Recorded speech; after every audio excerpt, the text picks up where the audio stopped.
The most powerful army on earth watched a team of 6 men walk into the Afghan darkness and felt utterly outclassed. No air support overhead, no armored vehicles waiting at the perimeter, no quick reaction force was staged at the firebase.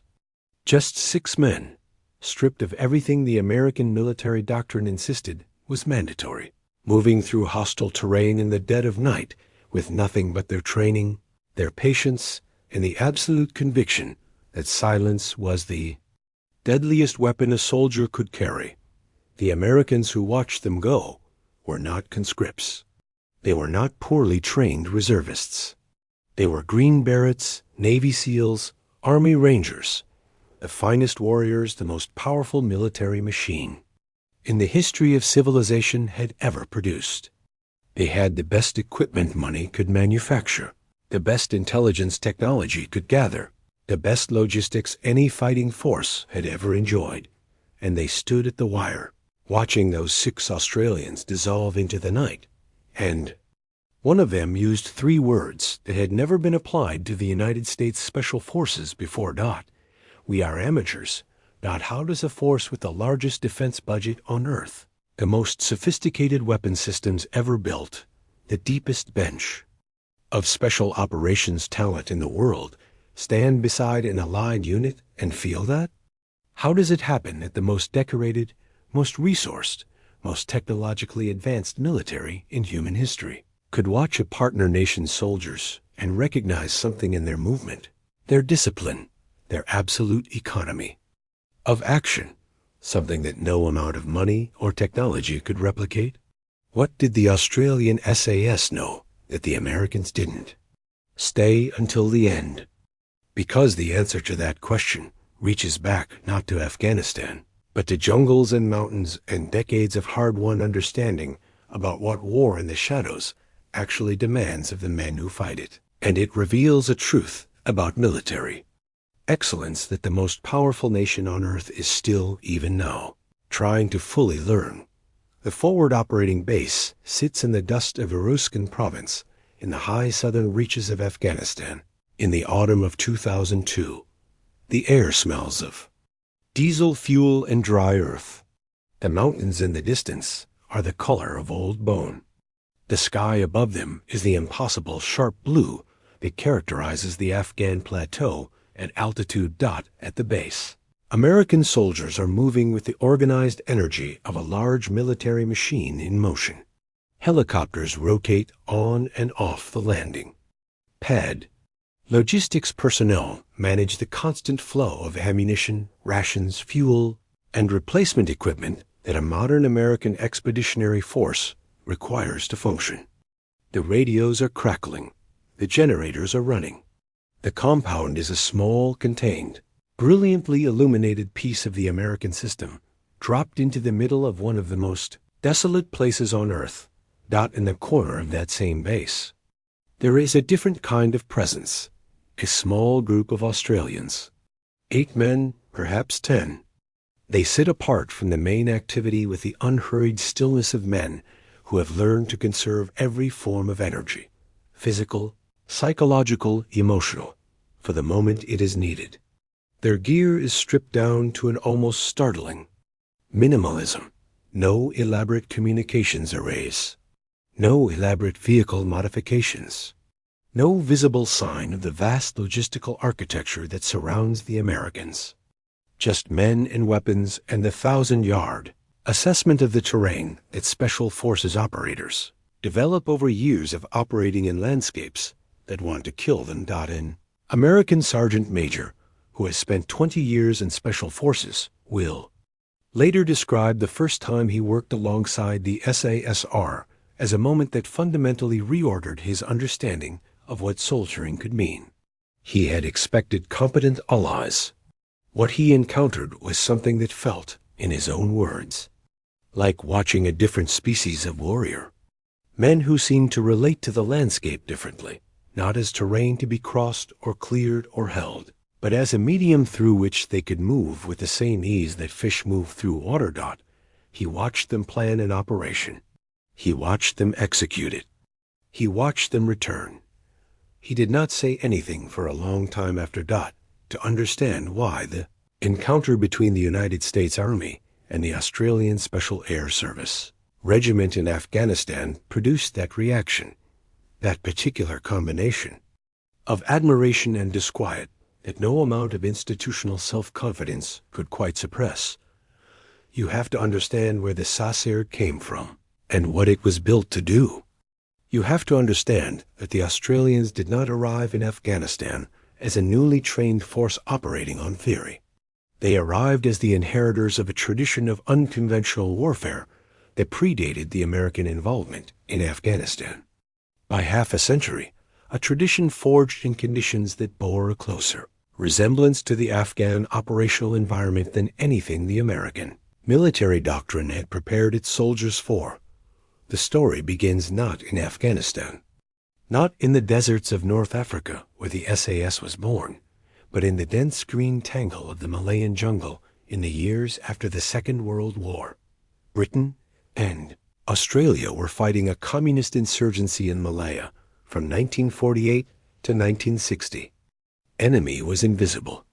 He lived in the jungle. He moved without a pattern. He struck and vanished.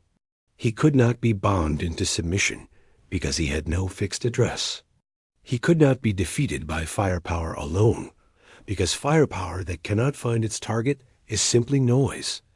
The British SAS reconstituted for this conflict under the command of officers who had studied the specific nature of jungle insurgency.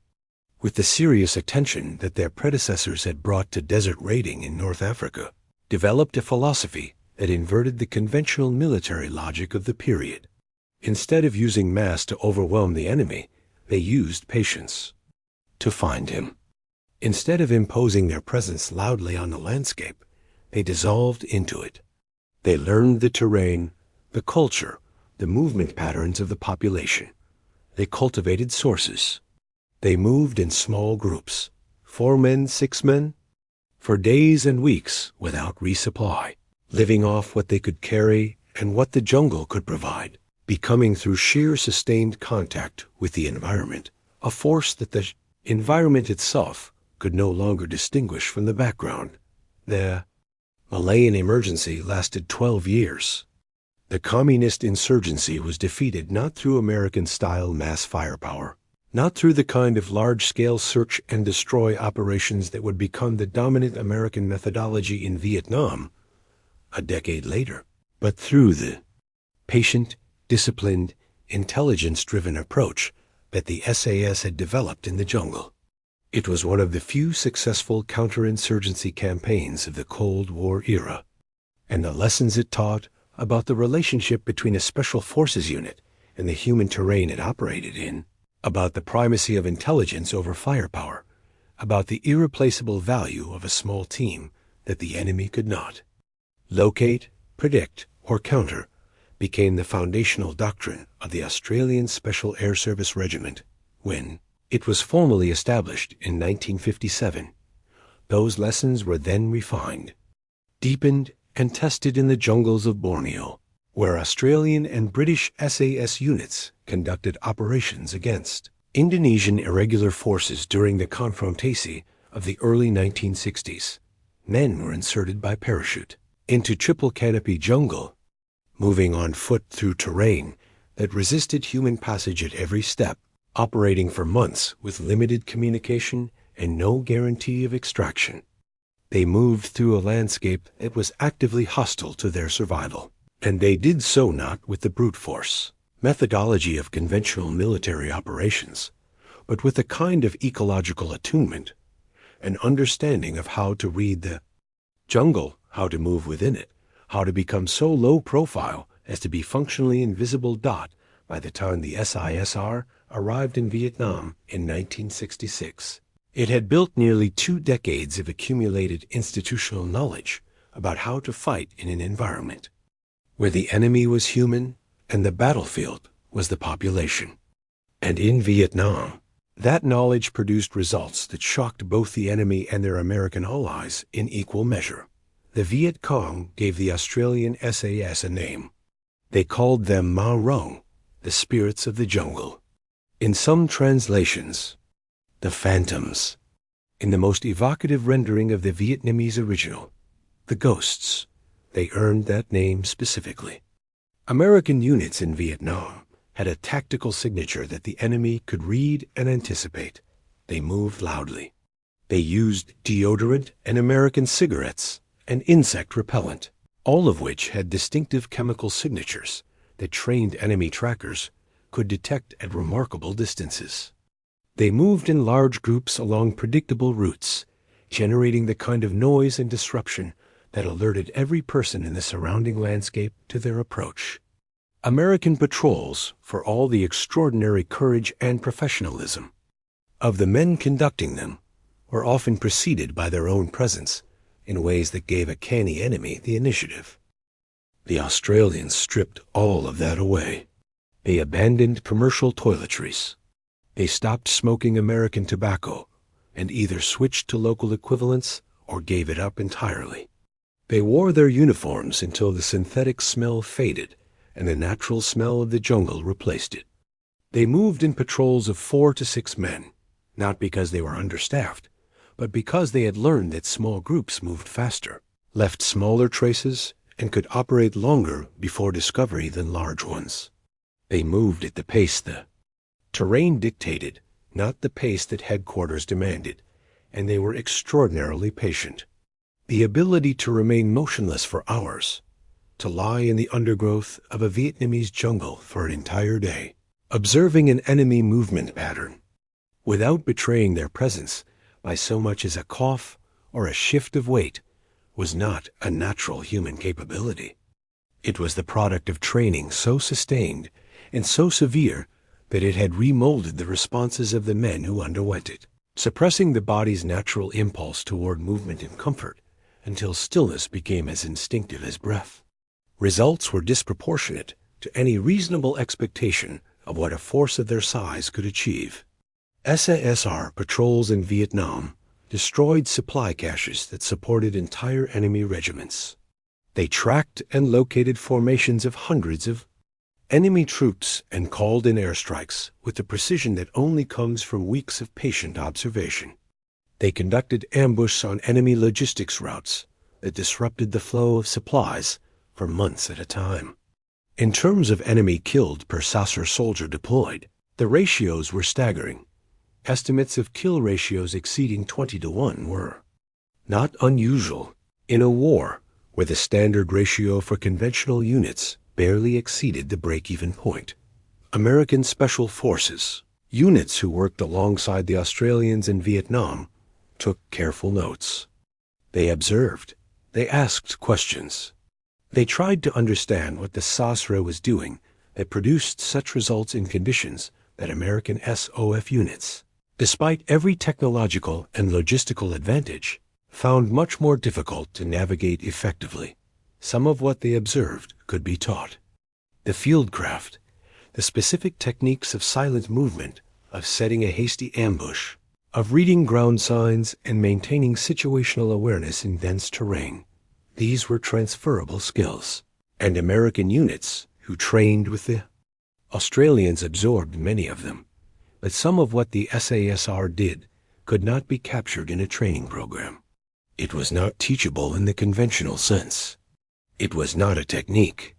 It was something closer to a philosophy, an orientation toward the battlefield.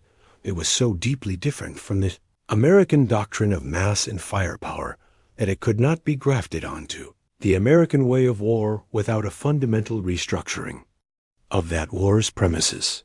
The Americans had better technology. They had the larger force. They had the more robust logistics. And they struggled in Vietnam in ways that the Australian SAS did not.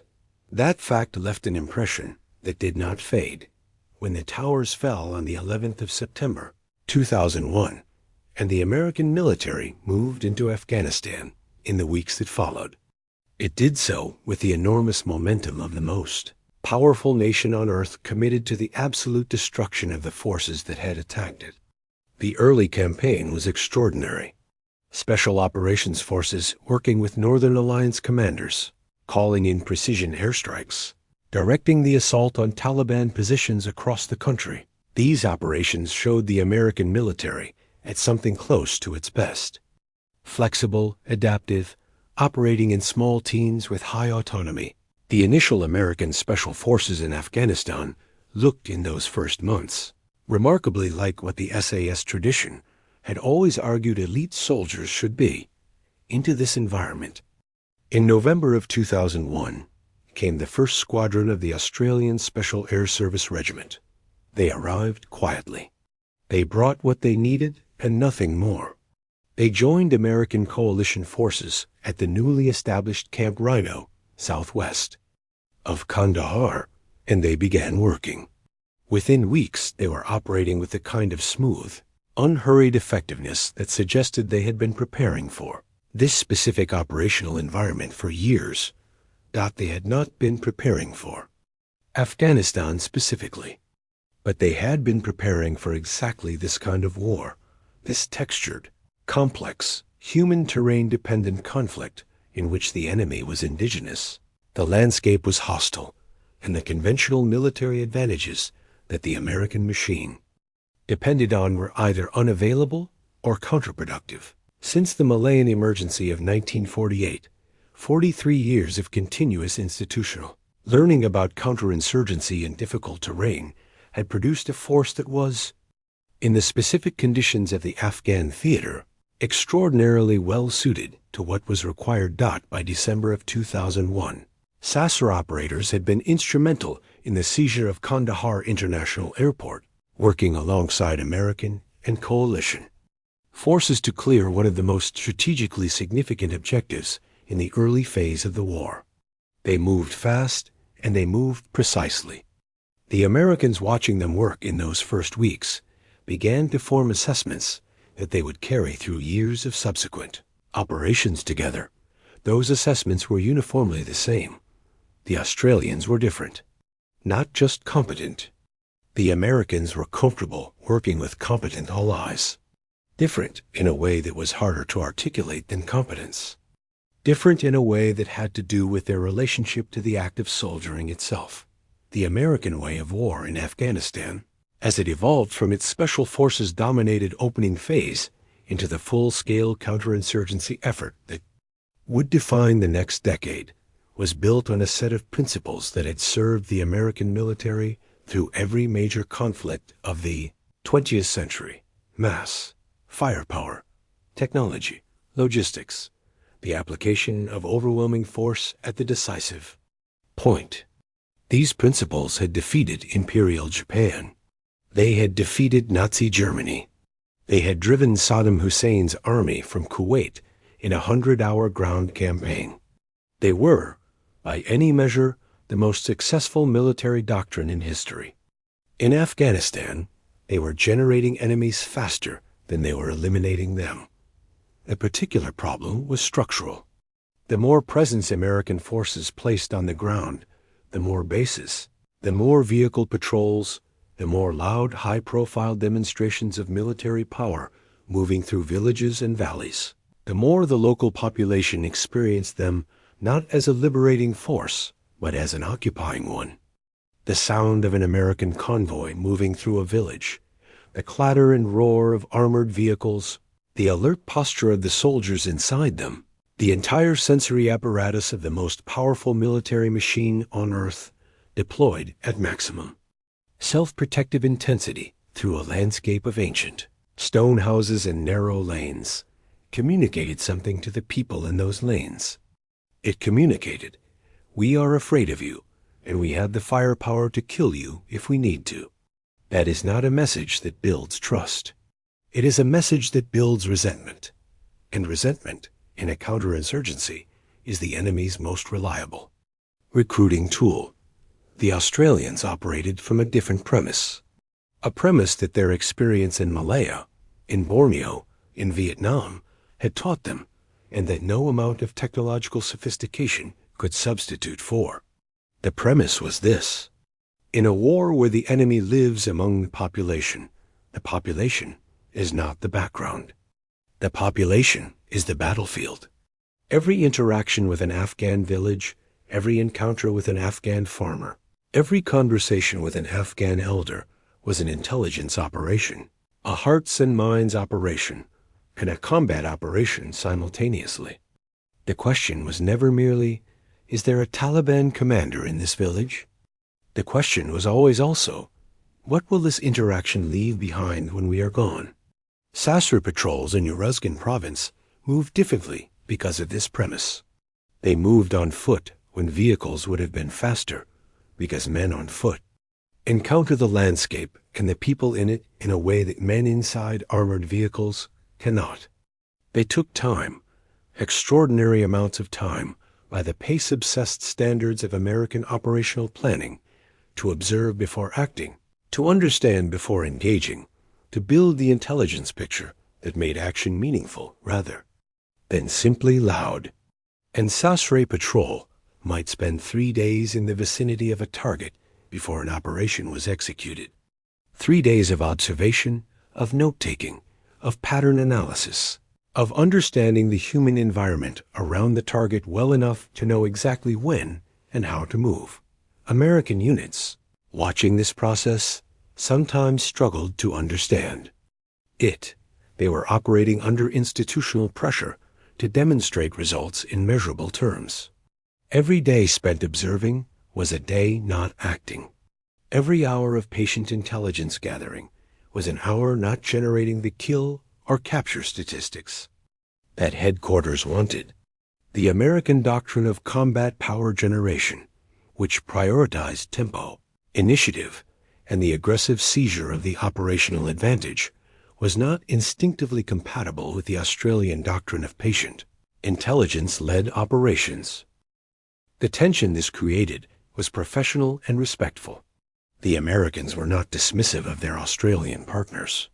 They were, almost without exception, deeply impressed by them. The issue was not contempt or dismissal.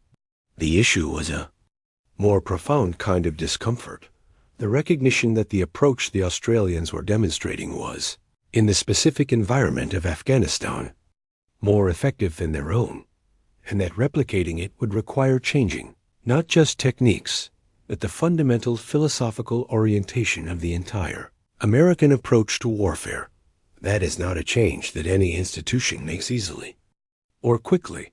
Consider what a single SAS patrol in Uruzgan province in 2006 required of its members. 4 to 6 men, selected from among the most rigorously vetted soldiers in the Australian Army, would be inserted, sometimes by helicopter, sometimes on foot, into territory where the nearest friendly force might be 50 or 100 kilometers away. They would carry everything they needed for a week of operations: water, rations, ammunition, medical supplies, communications equipment. The combined weight on their backs might exceed 30 kilograms. They would then move, silently, consistently, at the pace the terrain demanded. Not the pace of men who had a deadline, but the pace of men who understood that arriving undetected was worth any cost in time. They would cross ground that conventional forces would have moved through by helicopter or by armored vehicle, because moving on foot left the kind of information traces, the footprints in the dust, the broken twigs, the disturbed earth, that could be managed and minimized. Whereas the signature of a helicopter or an armored vehicle landing on or near an objective was irreversible and immediate. They would establish observation posts, sometimes in the open terrain, sometimes in buildings whose occupants they had carefully assessed as non-threatening. They would watch. They would record. They would build a picture of the target and its environment that was as complete as the time and the access allowed. And when they acted, when the intelligence picture was sufficient, when the timing was right, when all the variables that determined whether an operation would succeed or become a disaster had been assessed and managed as well as they could be, they struck. The operation was often over before the enemy understood it had begun. In July of 2006, during what became known as Operation Perth, SASR operators working alongside Dutch corps Commander Tropin conducted 9 days of concentrated operations in the Kora district of Uruzgan province, 40 kilometers northeast of the provincial capital of Tarim Kaut. The fighting was intense, the heaviest combat Australian forces had experienced since the Vietnam War, and at the end of those 9 days, more than 150 Taliban and Al-Qaeda fighters were dead. 6 Australians had been wounded. None had been killed. 150 enemy casualties. No Australian deaths. 9 days. A force that could be counted on 2 hands. The American commanders who reviewed those numbers were not simply impressed. They were, by multiple accounts, genuinely unsettled by them. The kill ratio was extraordinary. The absence of Australian casualties in 9 days of intense close combat was almost impossible to explain through conventional military analysis. The numbers suggested a level of operational effectiveness that the American machine, for all its resources, had not achieved. At comparable rates in similar environments, they asked questions. They wanted to understand the method. The answer they received was not the answer they were expecting. There was no secret weapon. There was no unique piece of technology that the Australians possessed and the Americans did not. The answer was older than any technology. It was patience. It was intelligence. It was the willingness to spend 3 days watching before spending 3 hours acting. It was the understanding that in a war where the enemy controlled the information environment, the only way to regain that control was through the slow, unglamorous, technically invisible work of learning the landscape better than the enemy, who had grown up in it. This is what had made the Viet Cong call them ghosts in the jungles of Vietnam. And this is what was making them extraordinary in the mountains of Uruz. The 21-day SAS selection course in the Stirling Range of Western Australia is, by the assessment of virtually everyone who has completed it and of every outside observer who has studied the special forces selection systems of the world, one of the most demanding military assessments in existence. Not simply because of its physical demands, though those are extreme, involving sustained movement over mountainous terrain with heavy loads and conditions designed to push candidates beyond any rational expectation of human endurance, but because the selection course is designed, at every stage, to eliminate men whose performance depends on external support that the instructors on SAS selection do not encourage. They are not motivated. They do not tell candidates how they are performing. They do not provide feedback, guidance, or any of the performance cues that conventional military training uses to help soldiers understand their position relative to the standard. They remove all of that external scaffolding deliberately because the man who can perform only when he knows he is being watched and supported is not the man who can perform at 3 a.m, isolated by 50 kilometers from the nearest friendly force with no communication, no helicopter overhead, and an enemy who has just detected his presence. The selection course lasts 21 days.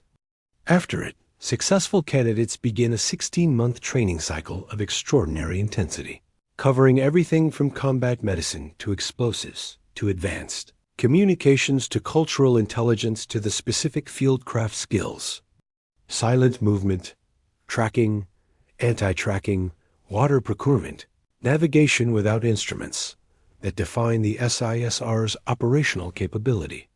By the time an SASR operator deploys to Afghanistan, he has invested years in developing capabilities that most soldiers never acquire, and those capabilities have been tested not in the comfortable conditions of a training environment, but in the same stripped-down, externally unsupported, psychologically isolating circumstances that characterize actual operations. Of every 100 men who attempt SAS selection, roughly 10 pass. Not 10% complete the course with distinction. 10% complete the course at all. The other 90 leave voluntarily, through physical failure, through psychological failure, through the assessment of the directing staff that they do not possess whatever unquantifiable quality separates the man who will perform without support from the man who requires it. The American Special Forces selection processes are also among the most demanding in the world. Green Beret Assessment and Selection, Navy SEAL Bud S Training, the Army Ranger Assessment and Selection Program. These are genuine tests of human capability that produce extraordinary soldiers. The Americans who stood at that wire in Uruzgan and watched the Australians walk into the dark were not easily impressed men. They had passed through their own demanding selections. They had served in combat. They had earned the right to judge military excellence with an educated eye, and they were impressed. Consistently, uniformly, with a specificity that makes the reports credible, they were impressed by the stillness, by the economy, by the absence of anything unnecessary. American Special Forces training, for all its excellence, developed men who operated within a system of support, technology, communication, and logistics that was the most sophisticated ever created for military purposes. The Australians seem to have been trained to operate without the system, to treat the system as a convenience rather than a requirement, to function in conditions that would have paralyzed a force dependent on American-style logistical support. One report from a U.S. Green Beret who had observed SAS operations in Afghanistan described what he saw in terms that stripped away the professional composure that Special Forces soldiers typically maintain when discussing peer units. We are amateurs, not a polite diplomatic assessment, a direct, unadorned recognition of the gap between what the two forces could do in the specific environment in which they were both operating. 3 words. From a man who was himself among the finest soldiers on earth. On the 2nd of September, 2008, in the Aina-Kalay Valley of Uruzgan Province, an Australian and coalition patrol was moving through open terrain when the enemy struck. The ambush was well prepared. Machine guns and rocket-propelled grenades opened up from multiple directions simultaneously, catching the patrol in the open, pinning it down with the kind of concentrated fire that is designed to hold a force in place while heavier weapons come to bear. Several soldiers were wounded in the initial contact. The patrol needed to break contact to recover its wounded. To our EORG Trooper Mark Donaldson, an SASR operator who had been with the regiment for several years and had already served multiple rotations in Afghanistan, assessed the situation in the seconds following the initial contact and made a decision. He saw, at a distance of approximately 80 meters across exposed ground, swept by enemy fire, an Afghan interpreter who had been wounded and left behind in the initial contact. The man was not a soldier. He was a civilian working with the coalition, and he was lying in the open with enemy rounds striking the ground around him. Donaldson ran across those 80 meters of exposed ground, under fire, without cover. He reached the interpreter, lifted him, and carried him back across the same 80 meters of ground, still swept by enemy weapons. He did this because the SASR ethos, the ethos that had been built over 60 years of institutional development, the ethos that said a small team's greatest strength was its absolute reliability to every member, which extended not just to the men in uniform, but to every person for whom the patrol had assumed responsibility, left no other option. You do not leave anyone behind. You do not calculate the personal cost of recovery. You act. Trooper Donaldson was awarded the Victoria Cross for Australia for that action on the 2nd of September, 2008. It was the first Victoria Cross awarded to an Australian soldier since the Vietnam War, a gap of 31 years. The citation described what he did in the flat, precise language of official military commendations. The citation could not fully describe what his American and coalition partners saw when they watched him run. They saw the product of a tradition of unconventional warfare that had been teaching men to operate without a net, without the support of the system, without the reassurance of superiority in numbers or firepower, without any guarantee except their own preparation and their own will, for longer than any of them had been alive. They saw what happens when selection strips away everyone who requires support and training, replaces the support with self-sufficiency. They saw a man who was, in the most complete sense, prepared for exactly this moment. Not because he had anticipated this specific ambush, but because every training evolution he had passed through, every selection gate he had cleared, every deployment he had survived, had been building the man who would, in that specific moment, run across 80 meters of ground under fire without hesitation and come back carrying someone else after Donaldson was awarded the Victoria Cross.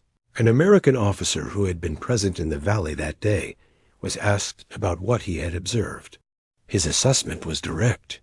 He said that what he had seen was not bravery in the conventional sense, the adrenaline-driven, momentary override of self-preservation that produces many acts of courage in combat.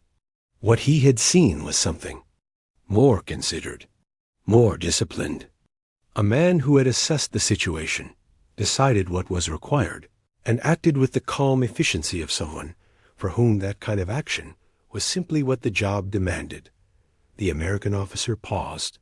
Then he said he had never, in his career, worked alongside soldiers who carried that as a baseline, who treated that level of calm resolution under fire as the standard rather than the exceptional. He said it quietly. The way men say things that genuinely humble them. By 2009,